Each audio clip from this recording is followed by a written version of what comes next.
Hey CSC103 class, welcome to exercise 10a, or whatever number this will be called in the future, but for now this will be the random number exercise. It'll be very simple and quick, and it'll be very much like the variable examples we used with the fields, except this will be generating a random number, and I'm actually going to start with the one I already have, the one I just did with fields, the previous exercise. I'm going to fork it, and I'm going to give it a new name, and I'm going to call this 10a, and I'll call it JS, and then I'll just call it random number, and that's all I got to do. I'll keep my name and the csc103-M1 because that indicates that I'm recording this for a video, and I'll save that. And hopefully it's not saving over the one I just did. But since we're doing some of the same stuff here, that way I don't have to retype as much, so I'll start with my HTML and kind of work from there. Instead of being called variable example fields, this will be called random number. You can call it random number example, or just random number is fine.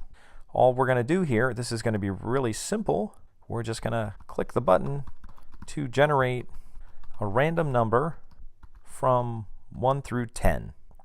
So I'm going to make a random number from 1 through 10, and this will be kind of the basis for another exercise that we're going to do that involves random numbers. That'll be a little more, well, a lot more detailed than this one. And it has input here. We're not going to need any inputs, so I'm going to get rid of the inputs we used on the fields, so I can just wipe them out, and it'll just leave me with a button. And I could just do, but try not to make sure you change your names of things from your previous exercise. So it's going to say display number, and I have it indented a little. I could probably take that out. I probably don't need that indent anymore. And I also have an H2 that says display. I'll just keep that because that's where I'll display my number. So that's it for my HTML. This is pretty simple. As far as my HTML, we have basically 3 lines, and then I display number. Just like the one we did with the name, we just have 3 HTML lines, display number, and we're going to display a number here. Now for CSS, let me just check this. We don't have any input, so I can take this out, and I'll keep the button the same size, and I'll get rid of the margin left. I don't know if that's really going to help us here, having that. I'll just keep everything aligned there. We could always put if we wanted a little space here, I could put a little margin on the whole page itself. I'll just do a margin all around, and I'll just do like 24 pixels on here. Not too much, because I'm working in this kind of narrow area. Because I want more area to kind of see what I'm doing with my code. That's more important than what's going on here.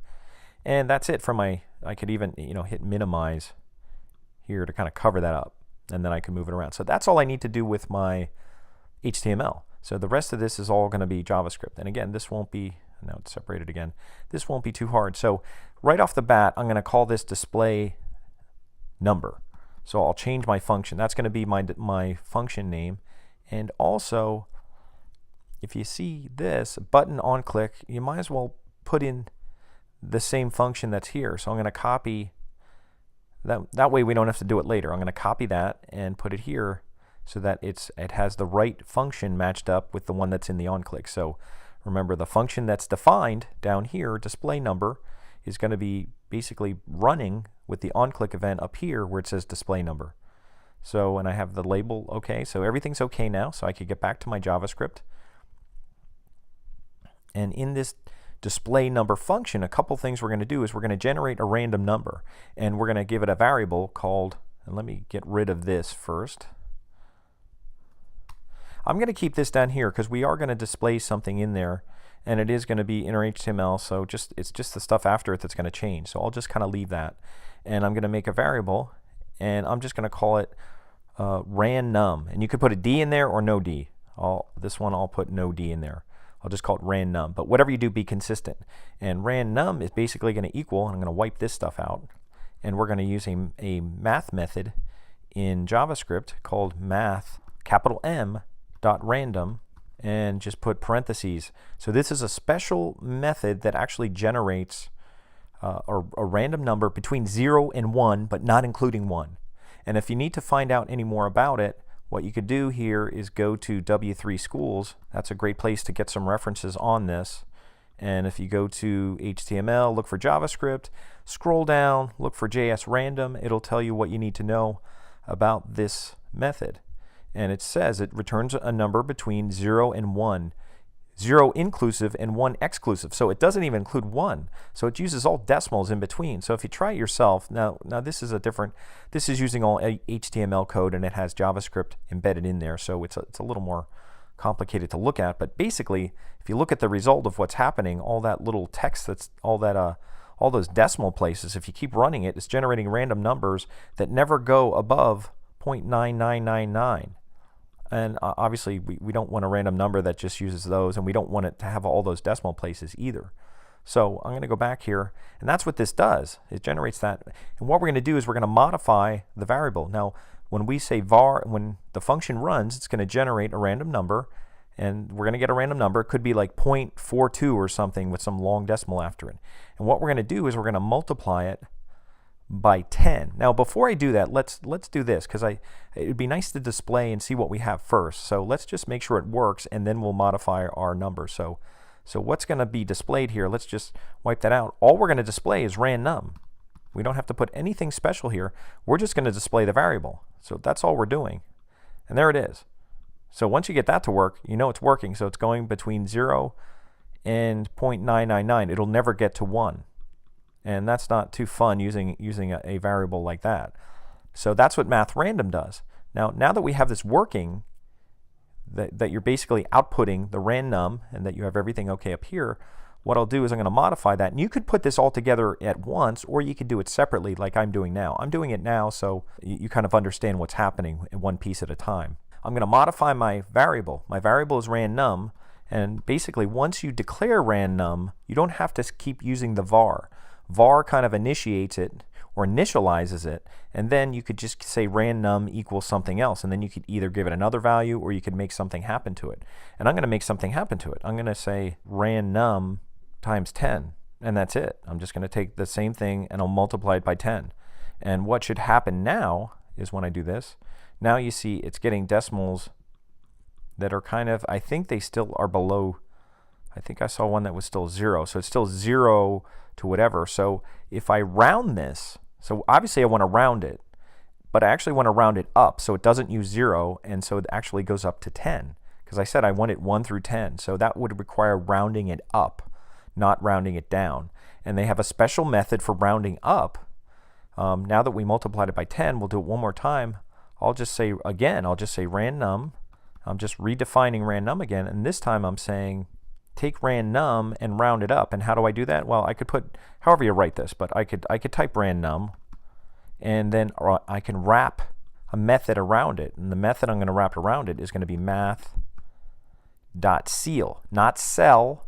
It's ceil, like ceiling, because it's rounding up. Floor is rounding down. Ceil is rounding up, and I have to put the parentheses around here, and I'm getting red because I didn't finish it off, and I'll put my semicolon, and math.ceil puts it all together. Now I could have put times 10 inside of here and did math.ceil and wrapped it. I could have done this all on one line, but I think it's easier to kind of see it one at a time to actually see what's happening.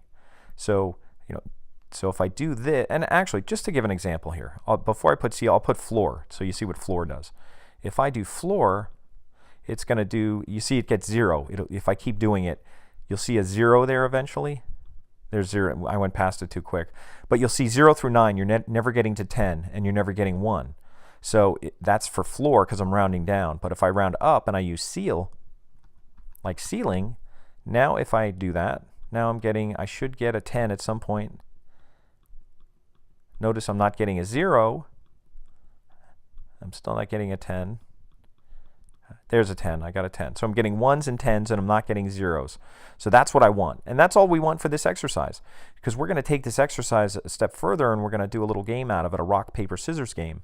But at first, I wanted you to see how to generate a random number. And it's fairly simple. It's just that you have to take that original random number, and you have to modify it by multiplying but by whatever number you want to have it go up to. Even if we're going to do a rocks, paper, scissors, where it's going to be by 3.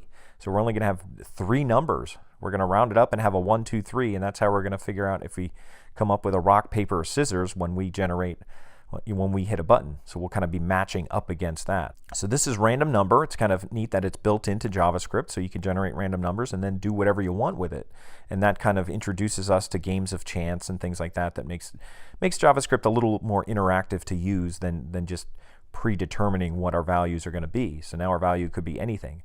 So again, we use the math.random method here to do that, to generate a number that was between 0 and 1, not including 1. We multiplied by 10, then we rounded up, so we got 1 through 10. And we put all of this inside a function, because we wanted to generate the random number when we ran the function, not before. And also, we just outputted the random number to the page. We didn't have to put anything in quotes or add anything together. We just said, okay, now that we have random number, which represents our random number, just show it on the page. And that's it. And if we wanted to add it to things or add things together, we can. So I think that's all we pretty much need here. Just remember to have your function up here with your on-click event so that when you click the button, it actually runs it. And just make sure everything matches up. Display number, display for your ID, display for your ID down here. And make sure you keep all your variables consistent so they're all the same, that they all have a capital N, random, and down here it says random. So that's all you need. So that's exercise 10A, and that's your random number exercise, and we'll be moving on from there.